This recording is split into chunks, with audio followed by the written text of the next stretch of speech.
Au nom de Jésus, amen, asseyons-nous. Merci. Alléluia.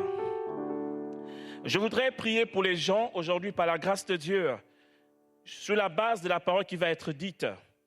Et ceux qui sont passés après moi m'ont déjà dévancé. Il était assis là, le petit, je ne sais pas là où il est parti. Celui qui disait tout à l'heure qu'il stressait. Voilà, il est parti? Ah d'accord, ok, ça marche. Il a sorti quelque chose qui m'intéresse énormément. Il a parlé de l'enfance. Alors, vous savez, je voudrais commencer par cela. Nous qui avons des enfants, moi j'en ai 3, et les 3, je ne sais pas là où ils sont, mais en tout cas, il y a mon épouse qui est là et il y a la dernière qui est là.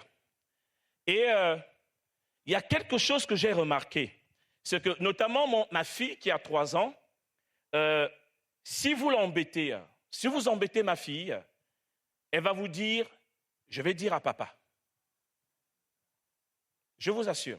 Si le chien vient à poursuivre ma fille, elle va crier « Papa !» Et un jour, elle était chez sa nounou et je ne sais pas ce qui s'est passé. Je pense qu'elle a fait des bêtises parce qu'elle est très vive. Je sais qu'elle en avait fait et la nounou a élevé la voix sur elle. Quand je suis allé la chercher, la première chose qu'elle m'a dit, « Papa, la nounou, elle a crié sur moi !»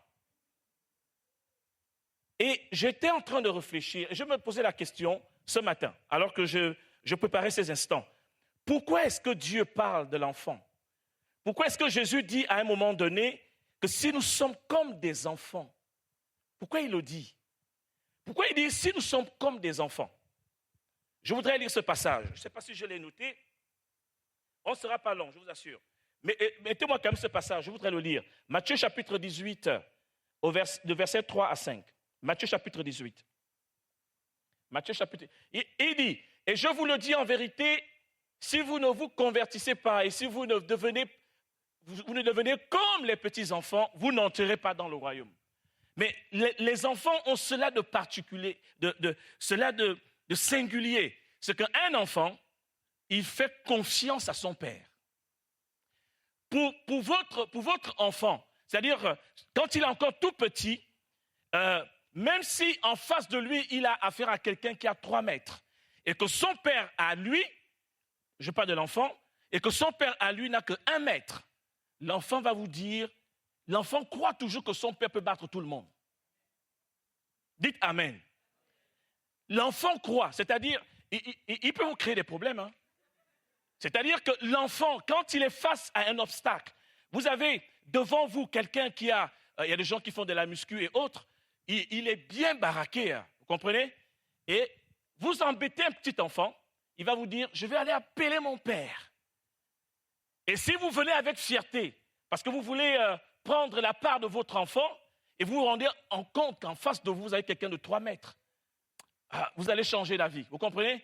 Mais l'enfant, lui, ne doute pas un seul instant que son père soit le plus fort du monde. Il ne doute pas.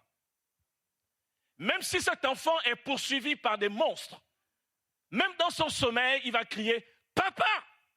Parce que pour l'enfant, son père est plus fort que tout le monde. Mais c'est quand l'enfant commence à grandir et qu'il commence à rentrer parfois dans l'âge de l'adolescence que ça change. Et c'est pour cela que vous voyez, par exemple, on a des adolescents qui parfois se font harceler. Ils vont chercher à couvrir leur père parce que peut-être le bourreau leur a dit « Si tu dis à ton père, je vais m'occuper de toi », alors l'enfant va cacher à son père. Parce que là, dans l'adolescence, il commence à réaliser que son père n'est pas le plus fort du monde. Et il veut même parfois couvrir, il veut parfois cacher son père, il veut protéger son père malheureusement. Moi, en tant qu'enseignant, on dit souvent à nos élèves, vous savez, la première personne vers qui vous devez vous tourner quand ça ne va pas, c'est vos parents. Mais on sait que c'est difficile. Parce qu'à un certain âge, l'enfant commence à réaliser que son père n'est peut-être pas le plus fort du monde. Et malheureusement, il veut vous couvrir. Et il va parfois prendre sur lui, et parfois ça finit par des drames. Et on découvre plus tard que l'enfant était harcelé. Mais à cet âge-là, à 3 ans, à 2 ans, vous embêtez l'enfant, peu importe qui est l'enfant en face de lui, l'enfant va vous dire, je dirai à mon père. Parce qu'à cet âge, l'enfant fait confiance à son père aveuglement. L'enfant ne doute pas un seul instant que son père soit capable de réagir. Et ça me ramène dans un témoignage, une histoire qu'on m'a racontée. Un enfant qui est dans l'avion, et on dit ils ont décollé. Alors qu'ils étaient dans les airs, alors ils sont passés par les turbulences. Et tout le monde criait dans l'avion. Qui a déjà pris l'avion et qui a vu véritablement des turbulences? Vous savez, moi, je prends l'avion, j'en ai pris vraiment beaucoup d'avions, mais une seule fois, j'ai pris un avion où cette fois-ci j'ai eu peur. Parce que quand ça arrive, hein, vous oubliez que vous êtes chrétien. Hein? Et vous savez, l'avion, ce n'est pas la voiture. Hein. La voiture, parfois tu dis arrête, on va freiner. L'avion, allez, tu regardes en bas, non, tu oublies tout. On peut te dire au nom de Jésus, non, quel nom de Jésus? Moi, j'ai pris l'avion, je ne sais plus là où on revenait, et j'étais seul, je n'étais pas avec ma famille. Et là, je n'ai jamais senti ça. À tel point que quand nous avons atterri, tout le monde s'est mis à acclamer. Parce que tout le monde avait peur. Mais dans l'histoire qui m'est racontée, il paraît que lorsque l'avion était dans les airs et que l'avion a commencé à chambrer, il y avait un petit enfant qui lisait son livre. Et tous les adultes autour de cet enfant criaient. Les enfants, les gens, ils avaient peur parce qu'il s'agit de dite avion. Avion, ce n'est pas voiture, hein? Et là, il y a un monsieur qui regarde l'enfant. Il regarde la sérénité de l'enfant, le calme. Il dit à l'enfant, mais pourquoi? Et l'enfant lui dit, écoutez, le pilote, c'est mon papa. Il sait que je suis dans l'avion. Il va se débrouiller. Quelle foi les enfants ont pour leur père? Et là, le pilote a compris. Il dit non, mon père, c'est lui qui est aux manettes. Donc, je comprends que vous vous inquiétiez, mais moi, je ne peux pas m'inquiéter parce que celui qui est là, c'est mon père. Et Dieu dit, devenez comme des petits-enfants. Devenez comme des petits-enfants. Ce que je voudrais nous dire ce matin, c'est qu'en réalité, nous devons être comme des petits-enfants. Lisons 1 Corinthiens chapitre 1, verset 18 seulement. Je suis en train de rentrer dans mon message. Nous devons être comme des petits-enfants. Et ce matin, si nous sommes comme des petits-enfants, Dieu va nous surprendre. Dites Amen. Dis à quelqu'un, Dieu va me surprendre. Il dit, je vous le dis en vérité. Non, ce n'est pas... 1 Corinthiens chapitre 1, au verset 18.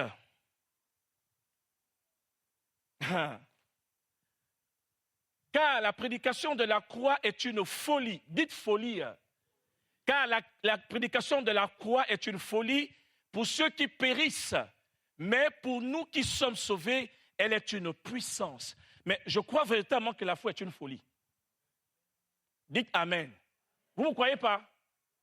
Il y a une femme qui n'avait plus d'utérus. Elle n'en avait pas. Je vous dis qu'elle n'en avait pas. Elle n'avait plus d'utérus. Elle a cru que Dieu pouvait faire quelque chose pour elle. Elle a cru. Et elle est allée faire la layette.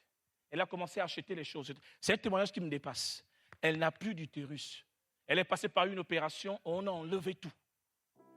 Humainement parlant, c'est fini pour elle. Dites fini.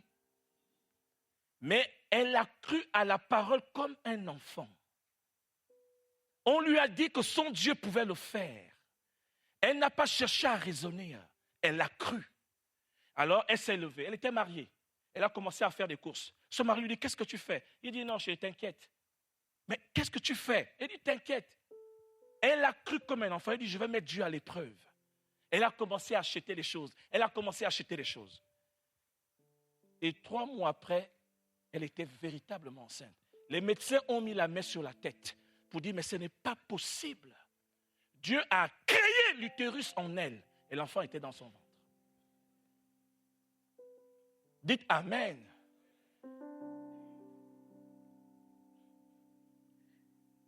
La prédication est une folie. Regardez la première folie que nous avons. Jésus-Christ est né comment? Est-ce que Jésus-Christ est né d'un homme et d'une femme? C'est une folie. Nous servons un Dieu qui ne fait pas les choses comme les hommes. Alors si tu marches avec lui et que tu veux faire les choses comme les hommes, tu vas rater beaucoup de choses. Jésus n'est pas né d'une femme et d'un homme. Jésus est né d'une femme. Mais Dieu allait plus loin, d'une femme qui n'avait jamais connu d'homme. Tout ça parce qu'il voulait pousser le bouchon très loin pour que nous comprenions l'impossibilité humaine, mais la possibilité divine. Une femme qui n'a jamais connu d'homme, mais en plus, qui va tomber enceinte sans aller avec un homme. C'est ce Dieu que nous servons. Et parfois, nous acceptons des situations dans notre vie. Nous acceptons certaines choses dans notre vie parce que nous ne savons pas qui nous servons. Vous savez, j'allais au Maroc et nous sommes allés avec mon épouse et la famille. Et une sœur m'appelle au téléphone. Elle me dit, ça faisait près de 7 ans ou 8 ans qu'on ne s'était pas parlé. Elle me dit, elle m'a appelé évangéliste. Évangéliste, je voudrais te parler de quelque chose. Je lui dis, c'est quoi le problème? Il me dit, s'il te plaît, j'ai un problème. Je lui dis, c'est quoi le problème? Il me dit, on a découvert que j'avais un cancer du sein. Je lui dis, pardon? On a découvert que j'avais un cancer du sein. Nous, on était à Casablanca, au soleil. Amen. Et quelqu'un t'appelle pour te donner une mauvaise nouvelle. En plus, ça fait très longtemps qu'on s'est parlé. Donc, je me dis, OK, et je n'ai pas prié pour elle. Je n'ai pas prié pour elle. Elle m'a expliqué la situation. Ensuite, nous, on a quitté le Maroc, on est arrivé en France. Quand on arrive en France, l'Esprit me met à cœur de l'appeler. J'appelle la sœur. Et le jour que j'ai appelé, il s'est passé pratiquement 2 semaines. Et quand j'appelle la sœur, elle était dans le taxi en train d'aller à l'hôpital. Le médecin avait déjà confirmé qu'elle avait le cancer. Dites Amen. Non, je vous dis, c'est la vérité. La prédication de la croix est une folie. Si tu veux faire les choses humainement parlant, tu vas rater beaucoup de choses. Dieu veut que tu sois comme un enfant et il va te surprendre. Alors, je l'appelle, elle est dans le taxi.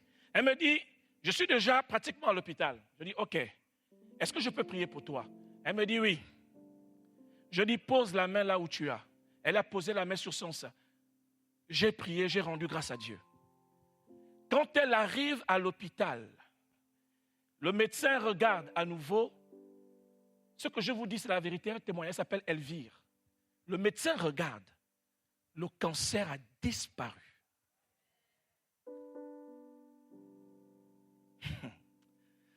Mais même moi-même, j'ai eu des doutes. J'ai dit, attends. Elle est ressortie, elle m'a appelé au téléphone. Elle me dit, non. Le cancer a disparu. Elle m'attend au Gabon.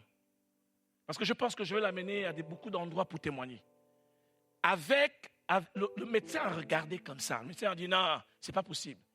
Vous savez, Dieu prend des choses simples pour confondre. Alors, je veux que nous comprenions aujourd'hui que nous sommes dans la grâce. On a dit que c'est un culte d'action de grâce, n'est-ce pas? Dieu va faire grâce à beaucoup d'entre vous aujourd'hui. Non, ne dites pas simplement, Dieu va faire grâce à beaucoup d'entre vous. Parce que ce Dieu fait des choses qui étonnent. Je disais à quelqu'un, Dieu ne fait pas ce qui est facile. Écoutez, si tu as des maux de tête, si tu viens me voir et que tu as des maux de tête, je vais te prendre le Doliprane. Je te dis, rends grâce à Dieu, prends le Doliprane. Parce que ça, les hommes peuvent faire ça. Dites Amen. Mais si tu viens me dire que dans ma famille, on a dit qu'on ne peut pas se marier, j'aime les situations compliquées. Ce n'est pas moi. Parce que le Dieu que je prie aime les situations compliquées. C'est quand c'est compliqué que Dieu agit pour que les gens reconnaissent qu'il est Dieu. S'il fait les mêmes choses qu'un médecin, alors il n'est plus Dieu. Alors il n'est plus Dieu. Lisons 2 Rois chapitre 5. Lisons 2 Rois au chapitre 5. Lisons 2 Rois au chapitre 5. Je peux avoir un peu d'eau, s'il vous plaît? Alors, on nous parle de l'histoire de Naaman. La Bible dit, Naaman, chef de l'armée du roi de Syrie, jouissait de la faveur de son maître et d'une grande considération, car c'était par lui que l'Éternel avait délivré les Syriens. Ensuite, on nous met une conjonction de coordination. Mais cet homme fort et vaillant était lépreux. Amen. Naaman était un grand général. C'était le chef de l'armée syrienne. Mais Naaman avait un problème. Le problème de Naaman, c'est qu'il était lépreux. Il avait de la lèpre. Alors, Naaman va décider, pour ceux qui vont lire l'histoire, ils avaient en Syrie une petite Israélite qu'ils avaient embarquée lors d'une victoire de guerre. Et c'est la petite là qui va leur dire, écoutez, il y a quelqu'un en Israël. Merci. Il va leur dire, il y a quelqu'un en Israël. Il va dire, si tu vas en Israël, il y a quelqu'un, il peut te guérir. Et Naaman va dire cela à son roi. Et le roi de Syrie va envoyer au roi d'Israël une lettre pour lui dire, je t'envoie mon serviteur Naaman pour que tu le guérisses. Ce qui va scandaliser le roi d'Israël. Parce qu'il va dire, mais je ne peux pas guérir. Je ne suis pas Dieu. Mais en Israël, il y avait un homme de Dieu qu'on appelait Élisée. Dites Amen. Élisée était un homme de Dieu puissant. Et Élisée va apprendre que son roi a déchiré ses vêtements parce qu'il avait peur du roi de Syrie. Alors Élisée va leur dire, faites-moi venir ici le général Naaman. Écoutez-moi bien. Et quand Naaman va chez le roi, quand Naaman va chez, comment on l'appelle, chez le prophète, Naaman c'est un général. C'est quelqu'un que tout le monde considère. C'est quelqu'un qui a remporté des victoires. Donc c'est quelqu'un qui a une certaine carrure. Quand il arrive, Naaman s'attend à ce que le prophète aille l'accueillir. Écoutez bien. Naaman s'attend à ce que le prophète aille l'accueillir parce qu'il a été envoyé par le roi de Syrie. Sauf que Élisée ne va pas sortir de chez lui. Écoutez-moi bien, c'est ce qui est important. Élisée ne sortira pas de sa maison. La Bible dit que Élisée va envoyer un de ses serviteurs. Il va aller dire à Naaman quelque chose de simple. Il va dire à Naaman, va et jette-toi 7 fois dans l'eau. Cette parole va scandaliser. Cette parole va scandaliser comment on l'appelle, Naaman. Naaman va dire, mais attends, est-ce que dans mon pays, en Syrie, il n'y a pas de fleuve? Pourquoi est-ce qu'il faut que je vienne ici? Je me suis déplacé, moi, le grand général. Et je suis venu, au lieu de me recevoir, tu ne viens même pas me recevoir. Moi, le grand général. Mais tu me dis d'aller me plonger 7 fois. Et voici ce qui m'étonne. Lisons le verset. Lisons le verset 10. Le verset 10. Lisons seulement le verset 10. On va continuer. Élisée lui fit dire par un messager, va et lave-toi 7 fois dans le Jourdain. Ta chair redeviendra saine et tu seras pur. Continuons. Naaman fut irrité et il s'en alla en disant, voici je me disais, il sortira vers moi, il se présentera lui-même, il invoquera le nom de l'Éternel, son Dieu, il agitera sa main sur la place et guérira le lépreux. Continuons. Les fleuves de Damas, l'Albama, on continue. Continuons, ce n'est pas ce qui m'intéresse. Ici c'est bon, regardez attentivement. Mais ses serviteurs s'approchèrent pour lui parler et ils dirent, mon père, écoutez ce qu'il va lui dire, ça c'est très important. Mon père, si le prophète tu demandais quelque chose de difficile, ne l'aurais-tu pas fait? Combien plus dois-tu faire ce qu'il t'a dit? Lave-toi et tu seras. Ce que je veux que nous comprenions, c'est que Naaman voulait que ce soit compliqué. Et la facilité devant laquelle Naaman s'est retrouvé là déconcerté. Je viens doucement. Naaman s'attendait à ce qu'on le reçoive avec des égards. Naaman s'attendait à ce qu'on le considère par rapport à son titre. Mais quand il va voir l'homme de Dieu lui dit, non, va juste te plonger 7 fois. Naaman dit, mais ce n'est pas possible. C'est trop facile ce que tu me demandes. Il est déconcerté. Parce que ce qu'on lui demande est trop facile.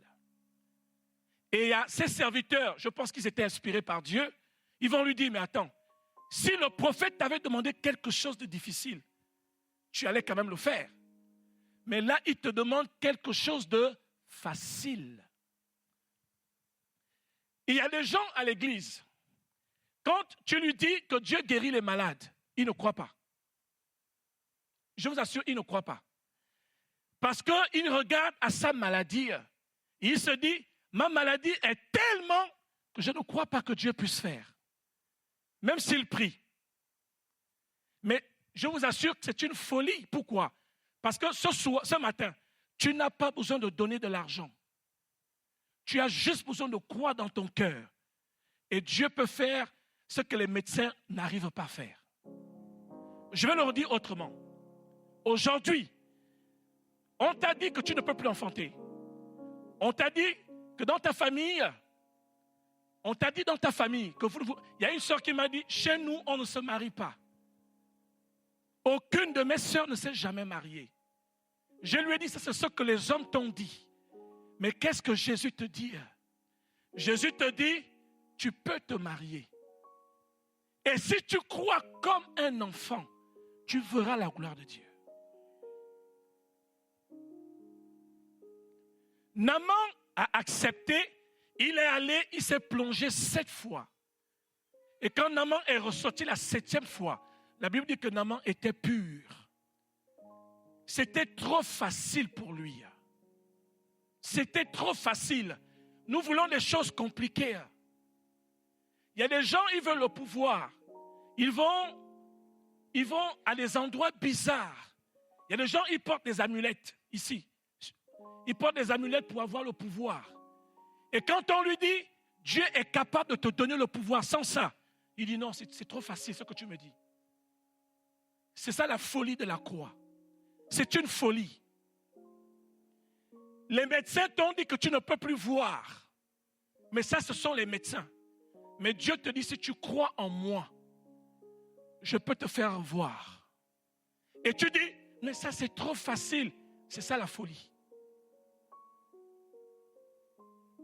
La folie de la croix. La folie de la croix. Quelle que soit ta situation aujourd'hui, je veux te dire que Jésus est capable de régler ce problème. Non. Tu dis Amen comme habituellement. Je vais le redire. Quelle que soit ta situation aujourd'hui, Jésus peut régler ce problème. Je dis souvent aux gens que mon père qui m'a mis au monde, il m'a dit, Steve, tu n'es pas intelligent. C'est bizarre, hein? On est d'accord? Mon père me l'a dit. Il m'a dit, Steve, tu n'es pas intelligent.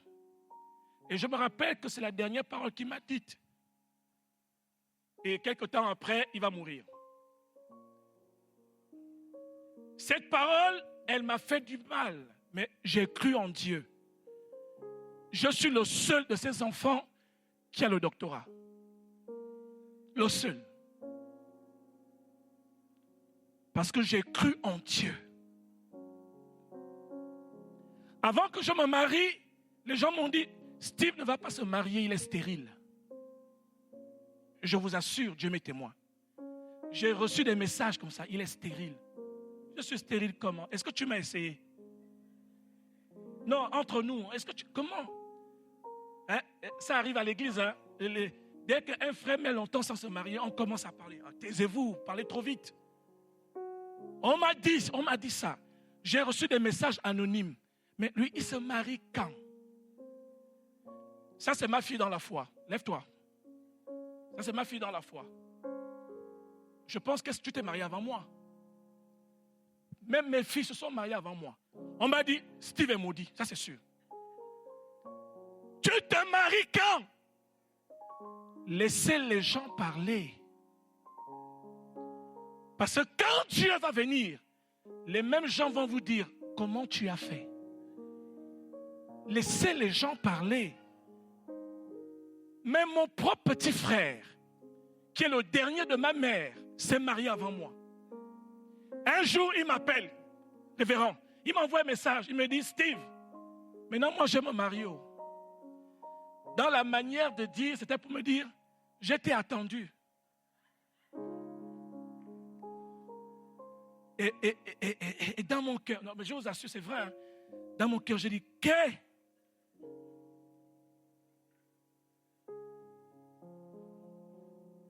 Mais Dieu m'avait dit, quand je ferai pour toi, les mêmes gens viendront te voir. Assieds-toi s'il te plaît. Steve, tu te maries quand? Et parfois tu pleures. Tu dis, mais c'est quand? Eh bien, est-ce qu'aujourd'hui je ne suis pas marié? Vous avez vu ma femme? Chérie, lève-toi un peu s'il te plaît. Elle est très humble. Elle est très humble.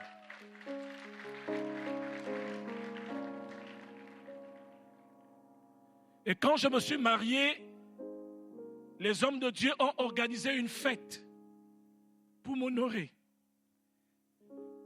Et beaucoup parmi eux avaient dit que j'étais maudit avant que je me marie. Laissez les gens dire des choses. Laissez les gens vous critiquer. Vous n'avez pas affaire aux hommes. Il est bien quand on dit des choses sur vous. C'est bien. Parce que ça va vous servir de témoignage.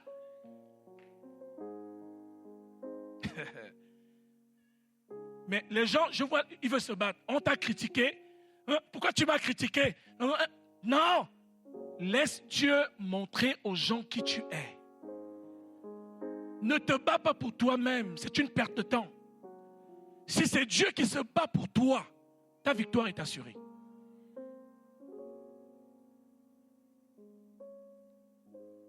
Nous servons, je vais le redire ici, nous servons un Dieu qui fait des choses impossibles. Et s'il y a quelqu'un qui m'entend, nous servons un Dieu qui fait des choses impossibles. Non, cette rangée, je pense que c'est mieux. Nous servons un Dieu qui fait des choses impossibles. Je pense qu'il peut faire mieux. Nous servons un Dieu qui fait des choses impossibles. Mes amis, Dieu fait des choses impossibles. Laisse les gens te marcher dessus. Laisse les gens se moquer de toi. C'est pour un temps. C'est pour que Dieu fortifie ton témoignage.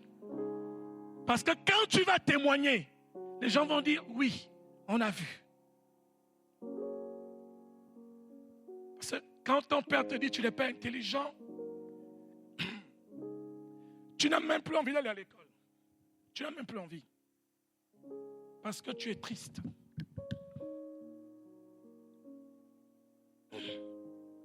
Les gens peuvent te mépriser, mais ton père, c'est quelqu'un sur qui tu fondes quelque chose. Mais quand c'est lui qui te dit que tu n'es pas intelligent, ça change tout. Mais je savais que j'avais un autre père qui était au-dessus. Et lui, il m'avait dit, Steve, tu seras toujours le premier, non le dernier.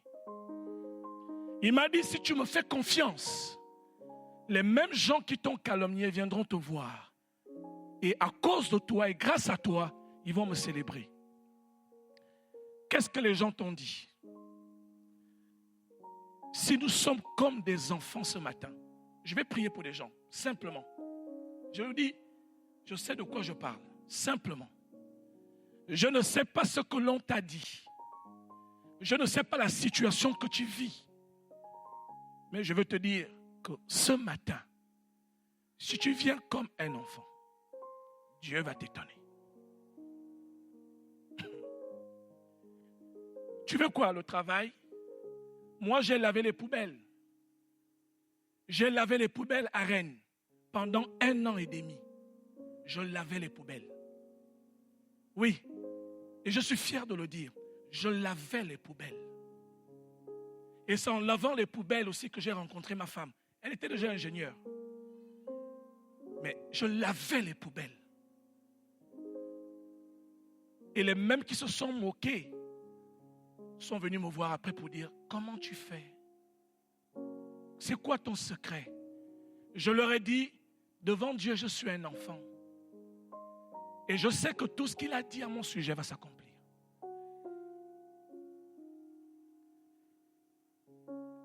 C'est quoi ton problème ce matin? Est-ce que ce matin, on peut mettre Dieu à l'épreuve? S'il vous plaît. Est-ce que ce matin, on peut expérimenter quelque chose de simple? Je vais prier aujourd'hui pour des gens qui ont des situations compliquées. Non. Je vais prier pour des gens qui ont des situations compliquées.